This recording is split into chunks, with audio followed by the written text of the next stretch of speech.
I have received so many emails and social media messages over recent weeks from people worried about things that are clearly informed and frustratingly so by a lot of conspiracy theory making the rounds on social media about voting. I wanted to try to clear some of that up with a guy that I turn to time and time again for expertise on voting in America, and that's Vince Keenan, the founder of Publius.org, now working for the city of Detroit. But for today's purposes, back to his basics as a guy who understands what happens at the ballot box. Vince, I really appreciate the time, but let's start with how many claims that and how often you hear somebody talking about voter fraud, and how many times in the years that you've been doing this and watching this that you've actually seen voter fraud happen. So I've never seen voter fraud actually happen, and I've been doing this for about 25 years or so, a little longer than that. Statistically speaking, they've done studies on this. MIT did a study that put it at 0.00006% chance of voter fraud being committed. And if you really think about it logistically, it's really hard for individuals to commit voter fraud. You could mess up your vote. You could maybe try and get another vote in, but one vote, one way or the other, doesn't throw off a presidential election, and it comes with incredibly steep penalties, right? You don't want to get involved in any. The return on investment of this particular type of crime isn't worth it. Well, people have sent me emails saying 3 different ballot applications came to my house for the same person, or a bunch of different ballot applications came to my house for people that don't live here anymore. And I think the separation between a ballot application and a ballot is still confusing to a number of people, and that all of those applications seem ripe for fraud. Sure, and this particular season with the transition, particularly in states like Michigan, where because of the pandemic, people are voting by mail more than they ever had before. You're seeing a lot more of these sort of solicitations to vote by mail too. That can very much look like an effort to try and get you to apply for ballot, which they are, but they're not official. The reality is that you need to go and you need to register for your online ballot, or to online or call the clerk's office in order to apply for an AV ballot. There are solicitations that are there to remind you, but the fact that you get an invitation to vote AV or an application doesn't mean that you have a ballot in your hand. And that's the important thing, right?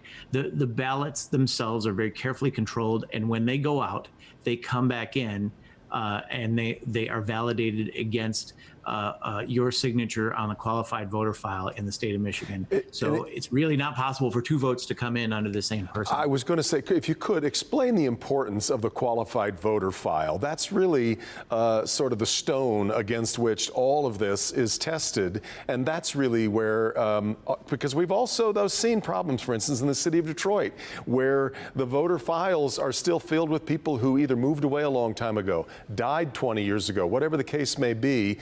Talk about that, QVF. Well, so Michigan really led the way on the establishment of the qualified voter file, which was a central repository of voters for the state.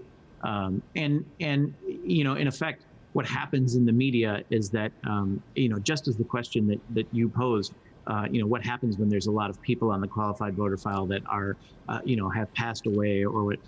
There is an effort to try and keep it as clean as possible, but wholesale purges of the voter record oftentimes catch people that just haven't voted in a while, or haven't felt the urge, or show up and they are registered and they are legitimate.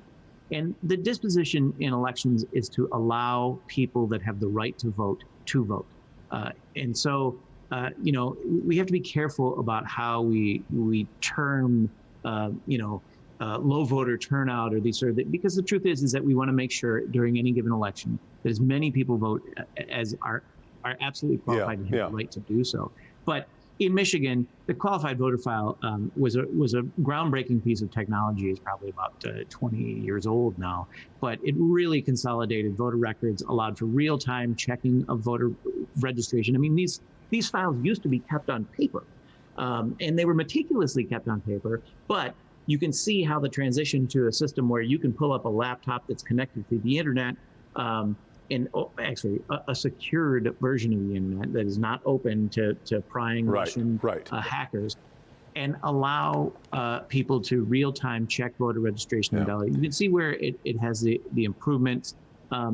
That when I built the original Michigan the technology that was part of the Michigan.gov/vote website that let people check their voter registration online, it was only possible because we had at that time in 2004 a qualified voter file. The first version of it was even earlier than that. Yeah, and a lot of people still aren't aware that you can go find exactly what your ballot will look like online because of that technology. The last thing, though, that I wanted to get to, Vince, if you're not worried about voter fraud, I do know that you are worried about voter disenfranchisement, and that is not the same thing. We just saw 9,000 votes in the primary that didn't count because they arrived in the mail too late.